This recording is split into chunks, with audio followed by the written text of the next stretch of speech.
माँ गई भैया मेरी तो सब लुट गए तो भैया कची ना बचो।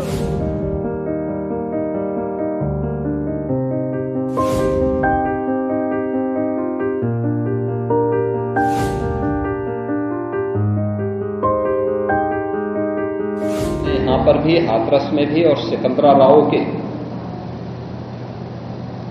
घटनास्थल का मैंने दौरा किया। यद्यपि वहां काफी बारिश थी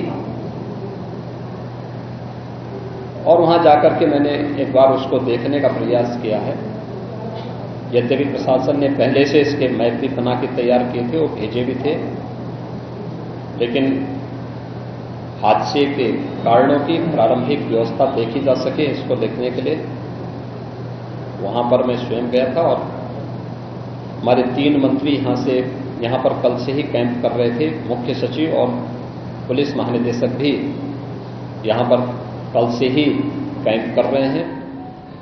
सीनियर अधिकारीगण भी यहां पर पुलिस और प्रशासन के अधिकारीगण यहां पहले से ही कैंप करते हुए इस पूरी घटना के लिए जिम्मेदारों की जवाबदेही तय करने की भी दिशा में आगे कार्रवाई की जा रही है, जिसमें कुछ विशेष दल बनाए गए हैं जिनमें अलग अलग जनपदों में उनकी कार्रवाई अब प्रारंभ होगी और प्रारंभिक जांच के बाद आगे की कार्रवाई को हम लोग आगे बढ़ाने का कार्य करेंगे। यह यहां की घटना के बारे में था और जुडिशियल इंक्वायरी के बारे में आज ही इसके नोटिफिकेशन शासन के द्वारा भी जारी हो जाएगी। राज्य सरकार ने और केंद्र सरकार ने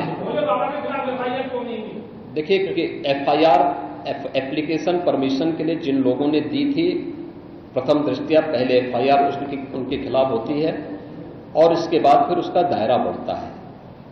ये सभी अन्य लोगों के दायरे में आएंगे, जो भी इसके लिए जिम्मेदार होंगे वे इसमें आएंगे।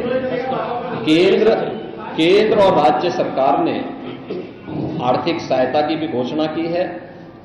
जो निर्दोष लोग इस पूरे हादसे के शिकार हुए हैं, उनके जो नाबालिग बच्चे हैं, जो स्कूल में पढ़ने वाले बच्चे हैं, उनको हम उत्तर प्रदेश मुख्यमंत्री बाल सेवा योजना के अंतर्गत उन बच्चों की पढ़ाई की व्यवस्था हम लोग राज्य सरकार से करवाएंगे।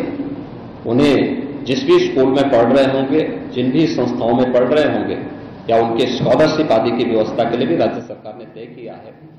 और प्रत्येक मृतक के परिवारजन को भी केंद्र और राज्य सरकार मिलकर के 4 लाख रुपए की सहायता और गंभीर रूप से घायल व्यक्ति को 1 लाख रुपए की सहायता दे रही है। देखिए, कुछ लोगों की एक प्रवृत्ति होती है कि इस प्रकार के दुखद और दर्दनाक घटनाओं में भी वे राजनीति ढूंढते हैं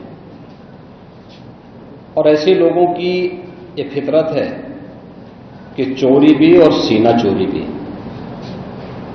यह हर व्यक्ति जानता है